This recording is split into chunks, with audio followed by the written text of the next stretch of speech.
जय हिंद। एक बार फिर से आपका स्वागत है आपके YouTube channel physics with Ravi में। आज हम लोग कक्षा 12 की फिजिक्स के सेकेंड चैप्टर, जैसा कि नाम लिखा है बोर्ड पे, वैद्युत फ्लक्स तथा गॉस की प्रमेय शुरू करने जा रहे हैं। पीछे हम लोग पहला चैप्टर ख़त्म कर चुके हैं, उसके सारी थियरी, सारा डेरिवेशन और सारी सवाल लगा चुके हैं।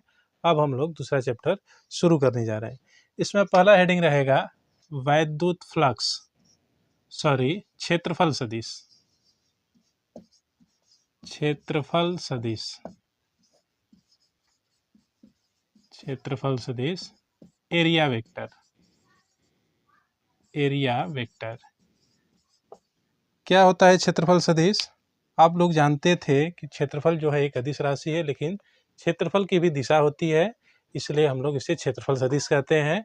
क्या होगी परिभाषा? लिख दे रहे हैं बोर्ड पे हम। क्षेत्रफल एक सदिश राशि है। क्षेत्रफल एक सदिश राशि है। एक सदिश राशि है।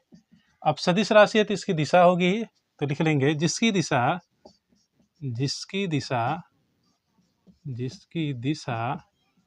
क्षेत्र के या पृष्ठ के लंबवत होती है। पृष्ठ के लंबवत होती है। इसे वेक्टर ए से प्रदर्शित करते हैं। वेक्टर ए से प्रदर्शित करते हैं। अब समझ लेते हैं कि क्षेत्रफल सदिश होता क्या है। जैसे मान लीजिए बोर्ड है आपका, तो इसका जो क्षेत्रफल सदिश है, इसकी दिशा कहाँ होगी? ये जो क्षेत्रफल इसकी दिशा होगी इसके ठीक लंब होती है, यानी ठीक सामने। इसी प्रकार यदि हम इस कॉपी की बात करें, तो यदि ये इस प्रकार से है, ऐसे है, तो इसके जो इस तल का जो क्षेत्रफल सदिश है वो कहाँ है? ऊपर है।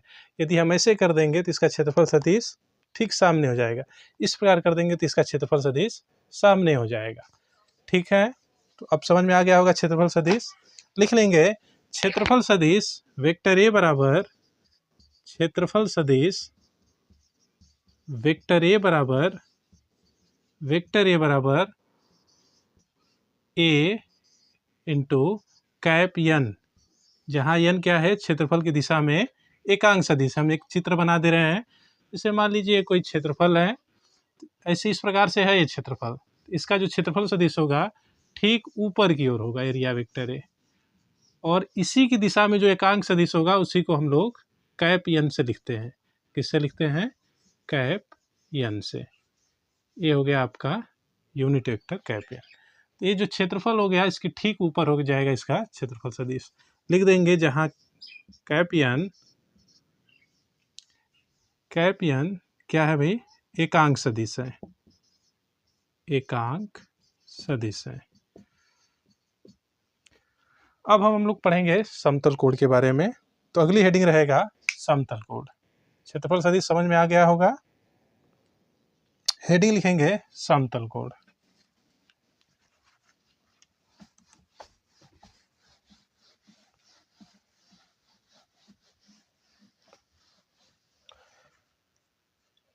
समतल कोण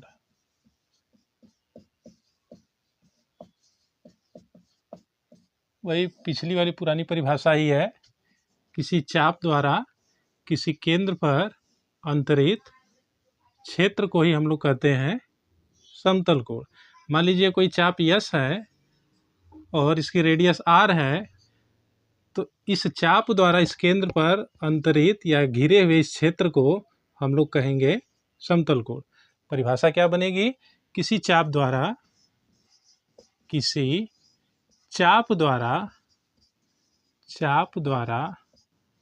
केंद्र पर घिरे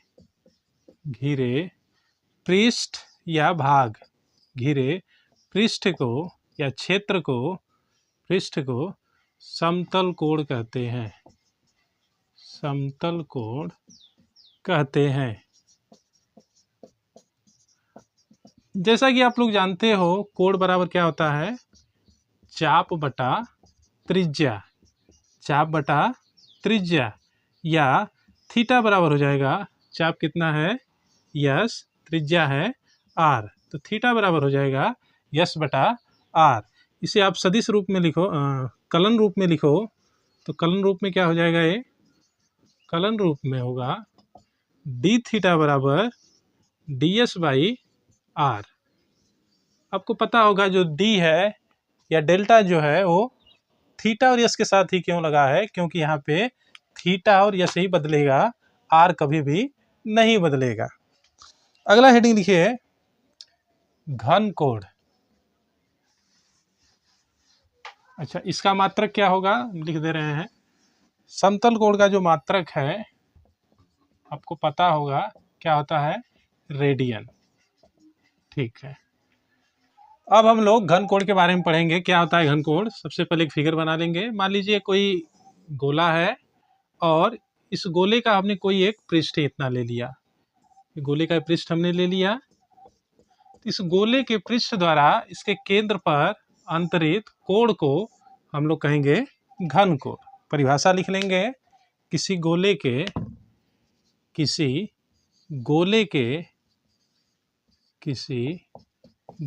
के पृष्ठ द्वारा, पृष्ठ या क्षेत्र कह सकते हैं, गोले के पृष्ठ द्वारा केंद्र पर बने कोण को घन कोण कहते हैं, घन कोण कहते हैं। जैसे समतल कोण है वैसे ही घन कोण है, अंतर इतना है कि ये 3D में है और समतल कोण 2D में है। ठीक है, लिख लेंगे घन कोण बराबर क्षेत्रफल बटा त्रिज्या का स्क्वायर। क्या होता है, घन कोण बराबर क्षेत्रफल बटा त्रिज्या का स्क्वायर। हमने मान लिया इसकी त्रिज्या r है और जो क्षेत्रफल है इसका मान a है, तो ये आपका घन कोण होगा। लिखेंगे घन कोण बराबर क्षेत्रफल बटा त्रिज्या का स्क्वायर। इसे ओमेगा से लिखते हैं, तो लिख देंगे इसे ओमेगा से प्रदर्शित करते हैं, ओमेगा से प्रदर्शित करते हैं। तो क्या हो जाएगा, ओमेगा बराबर हो जाएगा a अपान आर स्क्वायर। इसका जो मात्रक है क्या हो जाएगा, इसका जो मात्रक है वो हो जाएगा स्टे रेडियन। क्या होगा, स्टे रेडियन। इसे भी आप चाहो तो कलन रूप में लिख सकते हो। क्या होगा इसका कलन रूप, यहाँ बगल में हम लिख दे रहे हैं, डी ओमेगा बराबर D A upon R square. इसका कैलकुलस फॉर्म होगा। अब हम लोग पढ़ेंगे वैद्युत फ्लक्स के बारे में, बहुत ही महत्वपूर्ण है, बोर्ड में पूछ भी चुका है। तो हेडिंग लिखेंगे वैद्युत फ्लक्स। वैद्युत फ्लक्स बहुत ही महत्वपूर्ण है ये, वैद्युत flux, electric flux, electric flux. क्या होता है वैद्युत फ्लक्स?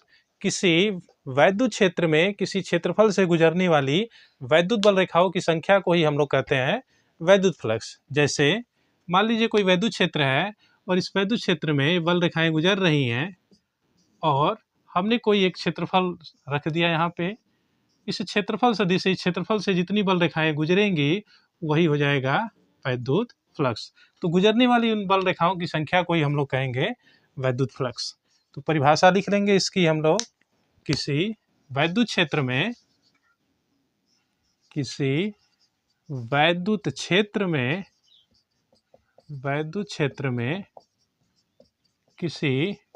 क्षेत्रफल से ये जो क्षेत्रफल एक काल्पनिक पृष्ठ होगा, किसी क्षेत्रफल या काल्पनिक पृष्ठ से गुजरने वाली वैद्युत बल रेखाओं की संख्या को वैद्युत बल रेखाओं की संख्या को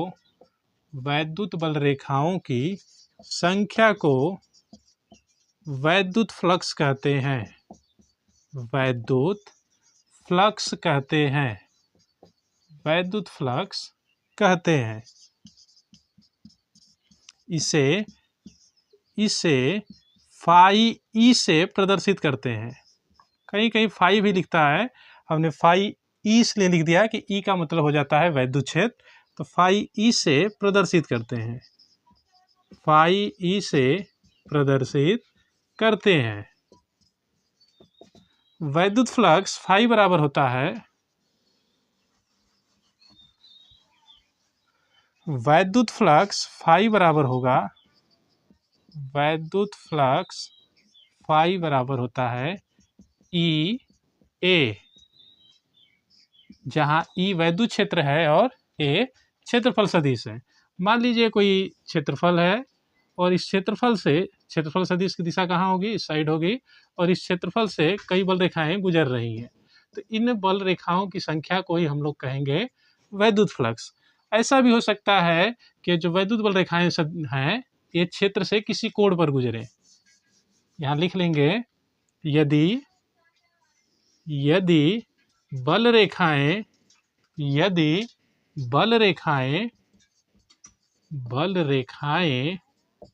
क्षेत्र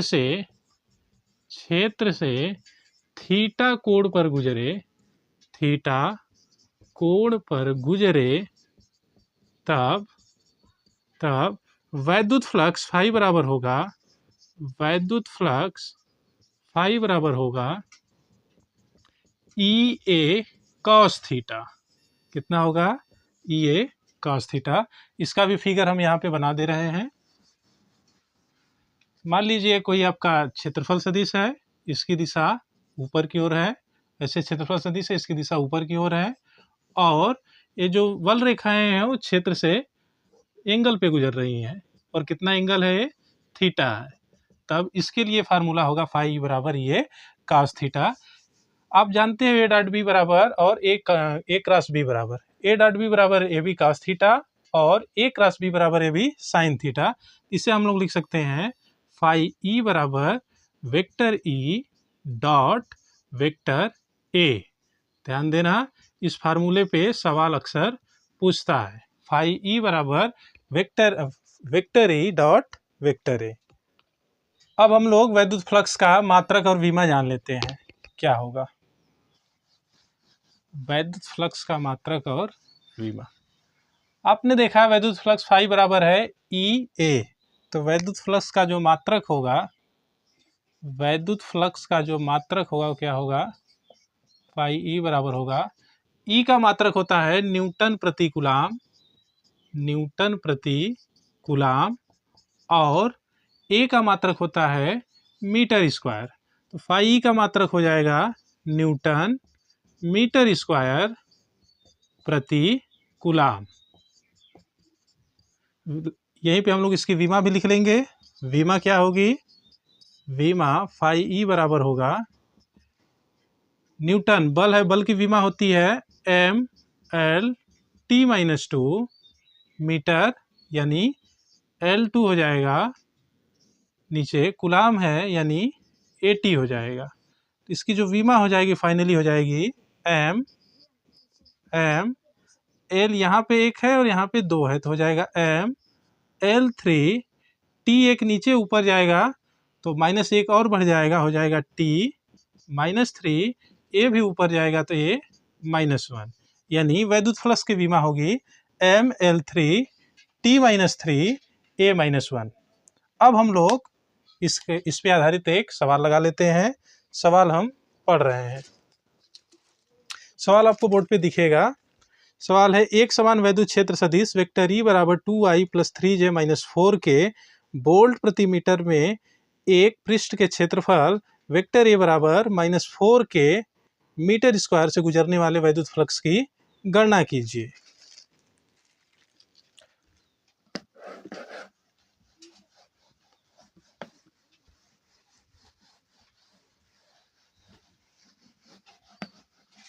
आपको दिया है वेक्टर ई बराबर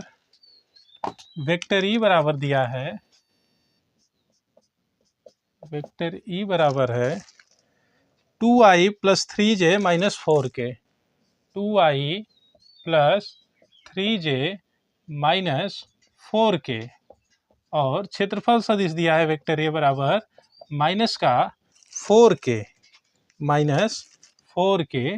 मीटर स्क्वायर, और ये इतना वोल्ट प्रति मीटर।